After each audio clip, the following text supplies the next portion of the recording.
beautifuls, welcome back to my YouTube channel. Today we're going to be diving into a serious topic, which is Afro-textured hair discrimination in the workplace and in the education system.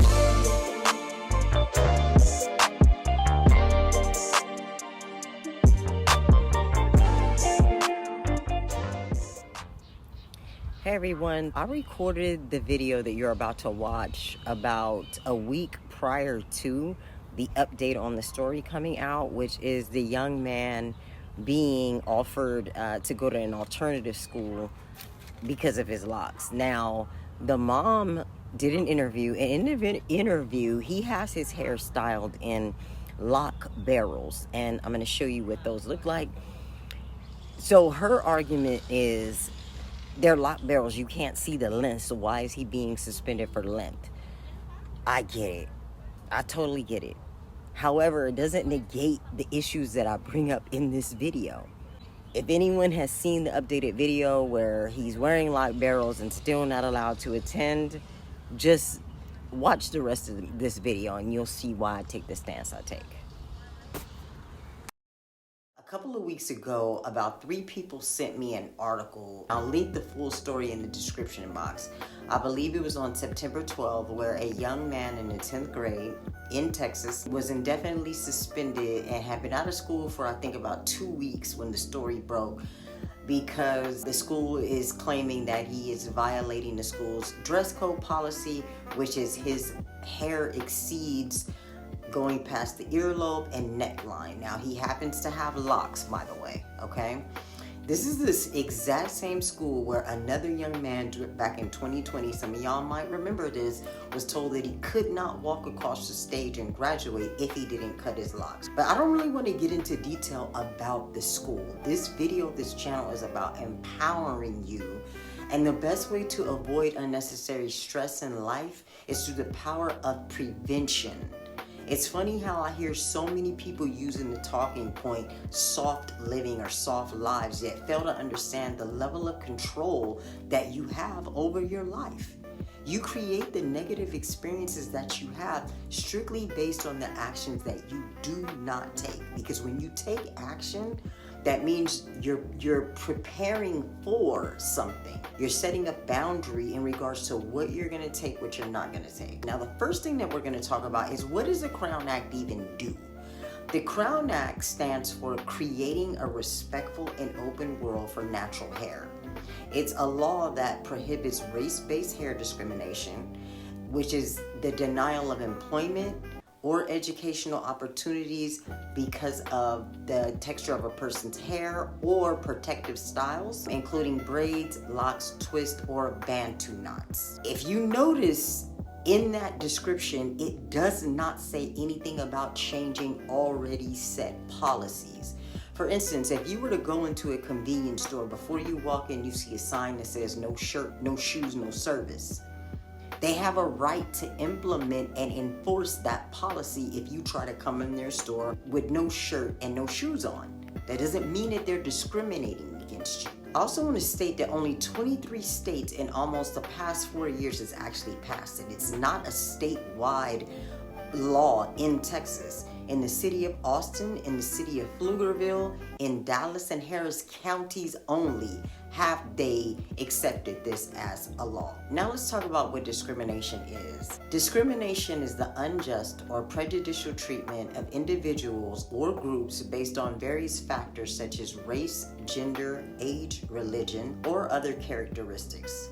It involves treating people less favorably or denying them equal opportunities just because of those characteristics. So here's 3 ways to know that you are not legally experiencing discrimination. And I want to point out legally, because how we feel about something does not make it a law. So the first way to know that you're not legally being discriminated against, and probably the most obvious, is that the policy was in place prior to you accepting employment or enrollment in the school or job. If they already had this in place before you got there, you cannot take it personal when they choose to enforce it if you break it. Number 2, The policy is enforced across the board. So you've noticed that other races of people are also being reprimanded or written up or suspended for breaking the same policy. Number 3,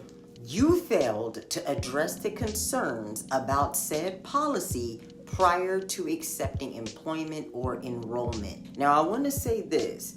Can and are policies being put into place with the intent to exclude? 100%. Yes, they can be. Words like braids, locks, afros may not be worn. That's clear discrimination. But if it states hair in general, it's not. So I want to give you a couple of pro tips that will help empower you in the workplace or in the school setting. First, watch my video, 7 ways to avoid hair discrimination in the workplace, okay? Implement those tips. They are meant to prevent and protect you from having any type of discrimination happen to you. Hold yourself accountable if you find yourself in a situation like that. Remove yourself from the situation. If you're in an environment where you feel you're being discriminated against, where your child is being discriminated against, remove them. Even if you still want to fight the system, you have to be prepared for potential situations of them retaliating. And it really is that simple. So if you're going to fight against the school, I say remove the student, and you can still fight to have the policy changed and know that students after your child leaves there now won't have to deal with that. But when you keep your child in that school, I'm telling you, I have been through it. That is what you're leaving yourself and your child susceptible to, is retaliation. Because one thing the powers that be do not like is to be held accountable for racism and for discrimination.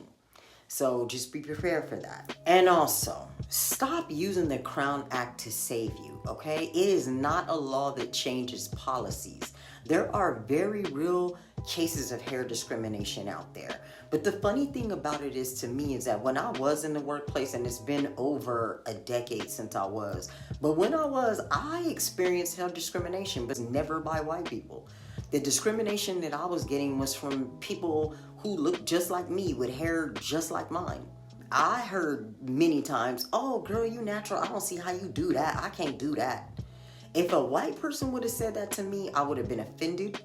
I would have taken it like discrimination, but I didn't, simply because somebody black said it. I have overheard managers say things to my coworkers like, "Ooh, you need to get your hair done. It's looking nappy."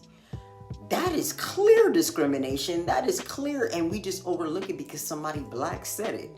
So if we're going to be empowered, we need to be empowered on every level. It doesn't matter who's saying it to you. Respect is respect. You should demand it no matter who it's coming from.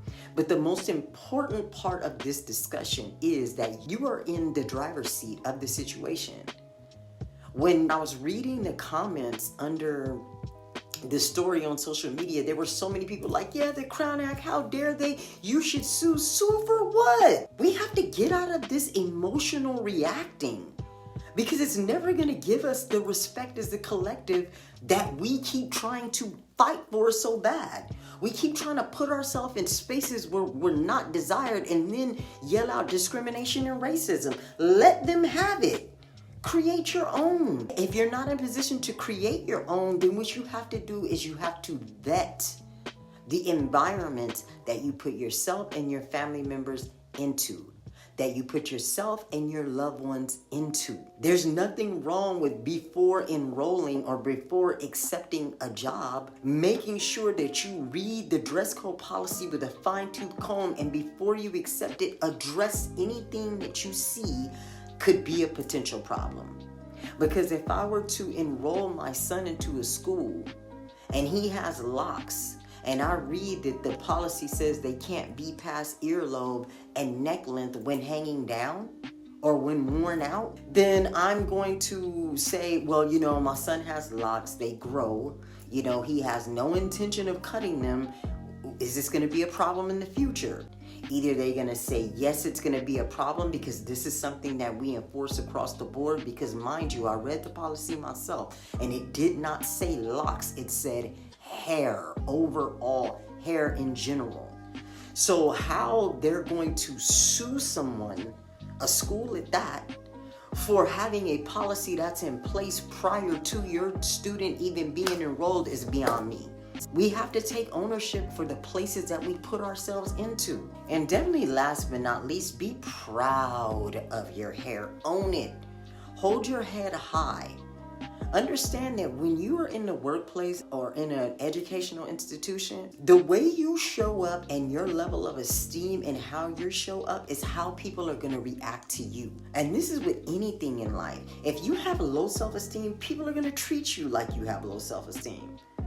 If you value yourself and honor yourself, you give no one else the option but to do the exact same thing. And you do that by placing boundaries on what you're going to accept in your life. If you know that this job could have a potential issue with your locks, with your afro, with whatever, place a boundary and say, I'm not going to put myself in that environment. Boundaries are meant to protect you from harm. Making these type of choices empower you. They don't make you fall back into the I need the Crown Act because they're discriminating against me. So that wraps up today's video. Thank you for liking, and for all your subscriptions, feel free to share any of your experiences with discrimination in the workplace or in school, or just your opinion on the topic in general. Peace. I will see you in the next video.